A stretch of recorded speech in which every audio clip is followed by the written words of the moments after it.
तो दोस्तों आज हम फिर से आपके लिए लेकर आए हैं देश दुनिया की तमाम ताज़ा बड़ी खबरें। सबसे पहली बड़ी खबर में आपको बताएंगे दोस्तों कि युद्ध विराम के बीच हमास ने गाजा में उतारी लड़ाकों की फौज। गाजा में 50,000 फिलिस्तीनियों की हुई वापसी, इजराइल के लिए बड़ा झटका। पाकिस्तान के पूर्व गृह मंत्री ने इजराइल हमास युद्ध के बीच भारत के 22 टुकड़े करके पाकिस्तान बनाने का किया ऐलान। मोदी सरकार की बड़ी चिंता, भारत पाकिस्तान में छिड़ सकता है युद्ध। अमेरिका में इजराइल का विरोध करने पर 3 फिलिस्तीनी छात्रों को मारी गई गोली, सरकार ने जांच कराने के दिए आदेश, अब कई यहूदियों को होगी जेल। मालदीव के नए राष्ट्रपति मुइज्जू ने मोदी सरकार को दिया एक और झटका, तुर्की जाकर भारत के खिलाफ किया बड़ा ऐलान। अयोध्या के संतों ने असदुद्दीन ओवैसी को हिंदू धर्म कबूल करने की दी दावत, कहा ओवैसी के पूर्वज भी थे हिंदू, ओवैसी करें घर वापसी। वर्ल्ड कप फाइनल में टीम इंडिया की हार का जश्न मना रहे 7 कश्मीरी छात्रों को पुलिस ने किया गिरफ्तार। तो दोस्तों सभी खबरों को आपको एक एक कर बताने वाले हैं, वीडियो को लाइक कर चैनल को सब्सक्राइब कर दें। पर तो दोस्तों अगली खबर की ओर, तो हमास ने गाजा में उतारी लड़ाकों की फौज। गाजा में 50,000 फिलिस्तीनियों ने की वापसी, यहूदियों को मारपीट कर निकाल रहे हैं बाहर। जब दोस्तों आपको बता दें कि इजराइल और हमास के बीच युद्ध विराम 2 दिन और बढ़ गया है। इसी युद्ध विराम के बीच हमास ने गाजा पट्टी में अपने लड़ाकों की फौज उतार दी है। वहीं आपको बता दें कि गाजा में लड़ाकों की फौज उतरने के बाद 50,000 फिलिस्तीनियों ने वापसी की है। दरअसल आपको बता दें कि जब इजराइल ने गाजा पट्टी पर हमला किया था, तब गाजा पट्टी से फिलिस्तीनी मुसलमानों ने अपने घरों को छोड़कर जान बचाई थी और वो मिस्र के बॉर्डर के करीब पहुंचे थे। और अब खबर सामने निकल कर आई दोस्तों कि गाजा पट्टी में 50 दिनों की जंग में हमास के सामने इजराइल की सेना ने घुटने टेके और अब हमास की सभी शर्तें इजराइल की सरकार ने मान ली। तो अब हमास ने गाजा में अपने हजारों लड़ाकों की फौज उतार दी है, जिसके कारण फिलिस्तीनियों ने वापसी की है और सभी फिलिस्तीनी अपने घर वापस आने लगे हैं। तो ये बड़ी अपडेट आ रही दोस्तों कि गाजा पट्टी से ये अच्छी खबर सामने आई है। पर तो दोस्तों अगली खबर की ओर, तो पाकिस्तान के गृह मंत्री ने भारत के 22 टुकड़े कर 22 पाकिस्तान बनाने का किया ऐलान। जब दोस्तों आपको बता दें कि इजराइल हमास जंग के बीच भारत और पाकिस्तान में भी जंग छिड़ने की आशंका है। दरअसल आपको बता दें कि पाकिस्तान के पूर्व गृह मंत्री ने भारत को धमकी दी है कि हम हिंदुस्तान के टुकड़े करके 22 पाकिस्तान बनाएंगे।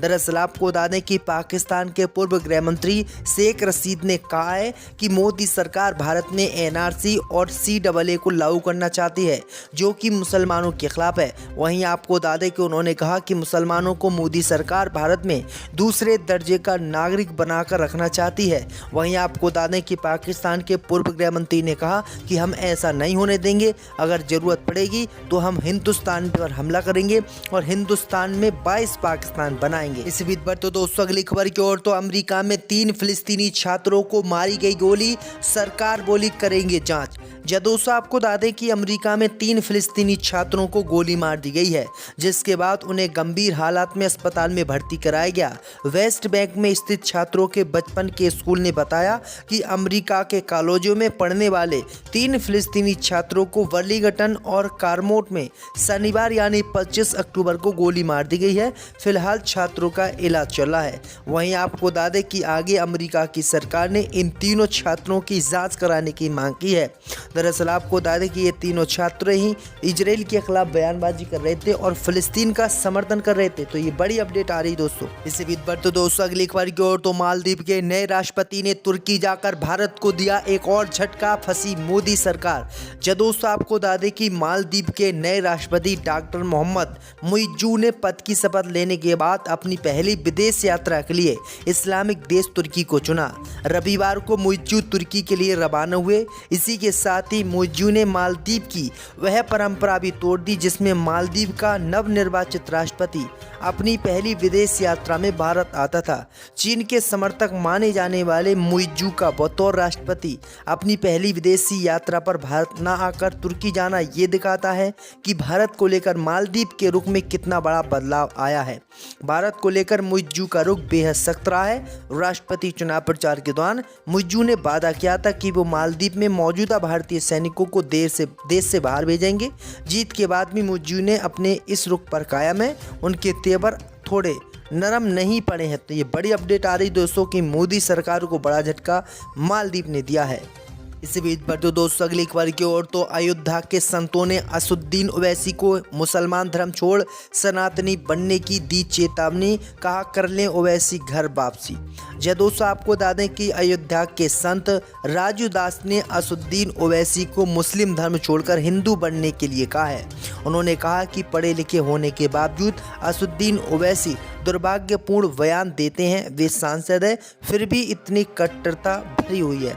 मंत्री ने कहा कि ओवैसी को अपनी मानसिकता ठीक करने की जरूरत है।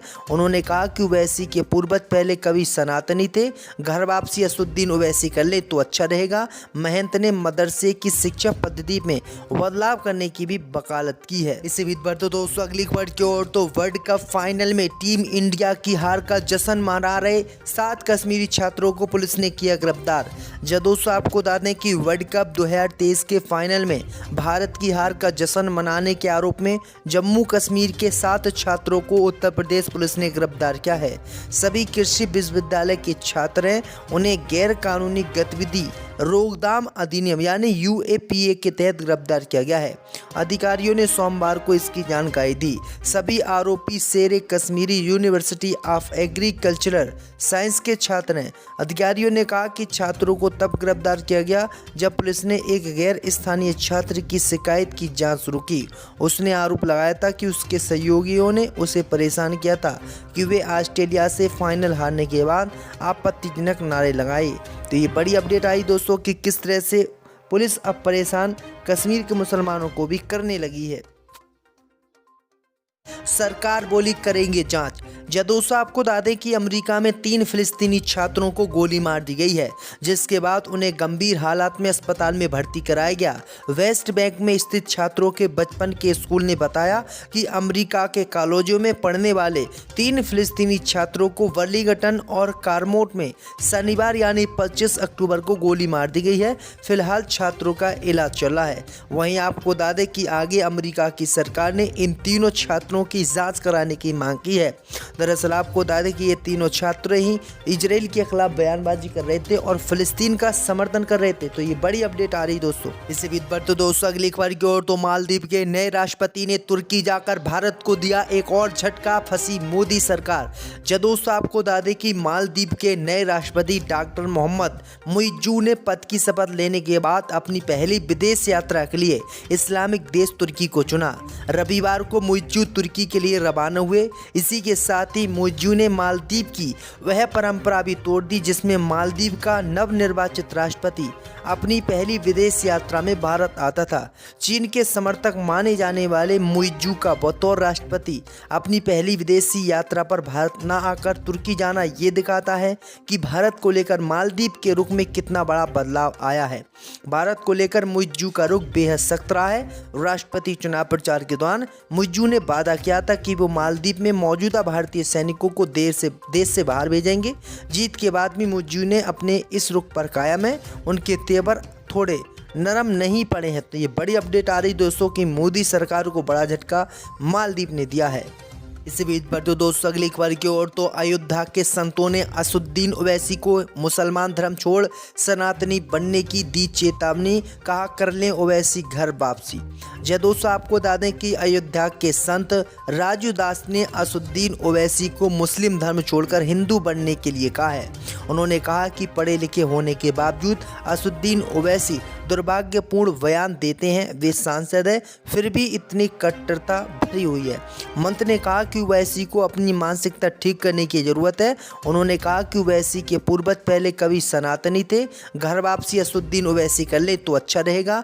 महंत ने मदरसे की शिक्षा पद्धति में बदलाव करने की भी वकालत की है। इसी बीच पर तो दोस्तों अगली खबर की ओर तो वर्ल्ड कप फाइनल में टीम इंडिया की हार का जश्न मना रहे 7 कश्मीरी छात्रों को पुलिस ने किया गिरफ्तार। जब दोस्तों आपको बता दें कि वर्ल्ड कप 2023 के फाइनल में भारत की हार का जश्न मनाने के आरोप में जम्मू कश्मीर के 7 छात्रों को उत्तर प्रदेश पुलिस ने गिरफ्तार किया है।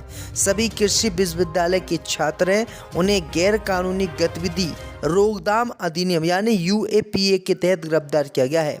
अधिकारियों ने सोमवार को इसकी जानकारी दी। सभी आरोपी शेर Kashmiri university of agricultural science के छात्र हैं। अधिकारियों ने कहा कि छात्रों को तब गिरफ्तार किया गया जब पुलिस ने एक गैर स्थानीय छात्र की शिकायत की जांच शुरू की। उसने आरोप लगाया था कि उसके सहयोगियों ने उसे परेशान किया था कि वे ऑस्ट्रेलिया से फाइनल हारने के बाद आपत्तिजनक नारे लगाए। तो ये बड़ी अपडेट आई दोस्तों कि किस तरह से पुलिस अब परेशान कश्मीर के मुसलमानों को भी करने लगी है।